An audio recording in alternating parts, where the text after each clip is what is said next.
ጤና ይስጥልን ወደ ጎልደን ቪው ሚዲያ ተከታታዮቻችን እንደምን ቆይታችኋል? ሰሞኑ ከሰባተኛው ምርጫ ጋር ተያይዞ በርካታ መግለጫዎች እየወጡ ይገኛሉ። በዛሬው ዕለትም የኢትዮጵያ ሴቶች ፌዴሬሽን ያወጣው መግለጫ እንደሚከተለው እናቀርበዋለን። በአማራ ክልል 8 ምርጫ ክልሎች ምርጫ አልተካሄደም። የኢትዮጵያ ሴቶች ፌዴሬሽን በሰባተኛው ሀገራዊ ምርጫ ዙሪያ የቅኝት ሪፖርት ይፋ አድርጓል። የኢትዮጵያ ሴቶች ፌዴሬሽን በሰባተኛው ሀገራዊ ምርጫ ላይ ያደረገውን አጠቃላይ የንቅናቄና የቅኝት ስራ በተመለከተ ሰፋ ያለ መግለጫ የያዘ ይፋዊ የግምገማ ሪፖርት አውጥቷል። ፌዴሬሽኑ በምርጫው ሂደት የታዩ ጠንካራ ጎኖችን፣ የተመዘገቡ ስኬቶችን፣ ያጋጠሙ የጸጥታና የቴክኖሎጂ ተግዳሮቶችን እንዲሁም ለቀጣይ ምርጫዎች የሚረዱ የመፍትሄ አቅጣጫዎችን በዝርዝር አስታውቋል። ፌዴሬሽኑ በምርጫው ወቅት ከ25000 በላይ የምርጫ ጣቢያዎችን የሸፈነ ሲሆን በአጠቃላይ 14160 ታዛቢዎችን፣ 11382 ቋሚና 2241 ተንቀሳቃሽ በማሰማራት ሰፊ የቅኝት ስራ ማከናወኑን አስታውቋል። በዚህም የምርጫው ሂደት በሴቶች ተሳትፎ፣ በጸጥታ ሁኔታ፣ በቴክኖሎጂ አጠቃቀምና በድህረ ምርጫ ሂደት ምን እንደሚመስል በዝርዝር ግምገማ አቅርቧል። በፌዴሬሽኑ ሪፖርት መሰረት በምርጫው ዝግጅትና አፈጻጸም ወቅት በርካታ አዎንታዊ ተሞክሮዎችና ጥንካሬዎች ተመዝግበዋል።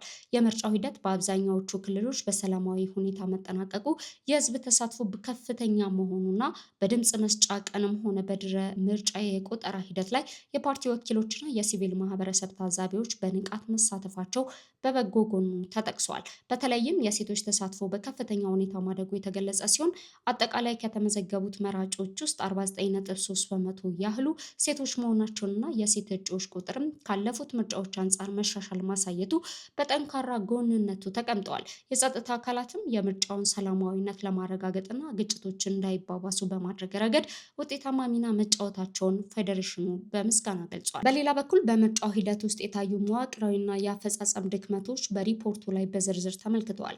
በቴክኖሎጂ አጠቃቀም ረገድ የዲጂታል ምዝገባና የመረጃ ማስተላለፍ ስራዎች መጀመራቸው መልካም ቢሆንም ቴክኖሎጂው ከመደበኛው አሰራር ጋር ሙሉ በሙሉ አለመቀናጀቱና ቅድመ ሙከራ አለመደረጉ በተለይ በአዲስ አበባ ረጅም ሰልፎችንና የመራጮች መጉላላትን ፈጥሯል።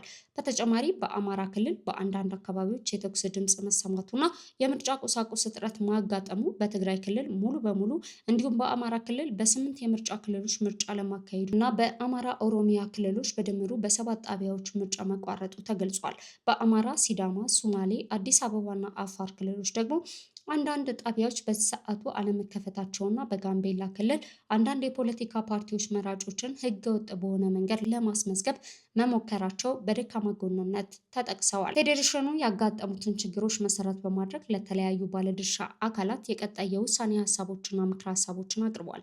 ለኢትዮጵያ ብሔራዊ ምርጫ ቦርድ በቴክኖሎጂ አጠቃቀም ረገድ ሰፊ ቅድመ ሙከራ እንዲያደርግ፣ የቁሳቁስ አቅርቦትን አስቀድሞ እንዲያጠናክር፣ ለአስፈጻሚዎች በቂ ስልጠና እንዲሰጥና ለጋዜጠኞችና ታዛቢዎች ግልጽ መመሪያ እንዲያዘጋጅ ጠይቋል። ለመንግስትና ለጸጥታ አካላት ደግሞ በአማራ፣ ጋምቤላ፣ ቤንሻንጉልና ኦሮሚያ ክልሎች ያሉ የጸጥታ ችግሮች በአስቸኳይ እንዲፈቱና ለሴቶችና አካል ጉዳተኞች ምቹ የምርጫ አካባቢ እንዲፈጠር አሳስቧል። የፖለቲካ ፓርቲዎችን በበኩላቸው በውስጥ ደንባቸው መሰረት ቢያንስ 30% የሴት እጩዎች እንዲያቀርቡ፣ የመራጮችን ነፃነት እንዲያከብሩና ህገወጥ ምዝገባዎችን እንዲከላከሉ ጥሪ አቅርበዋል።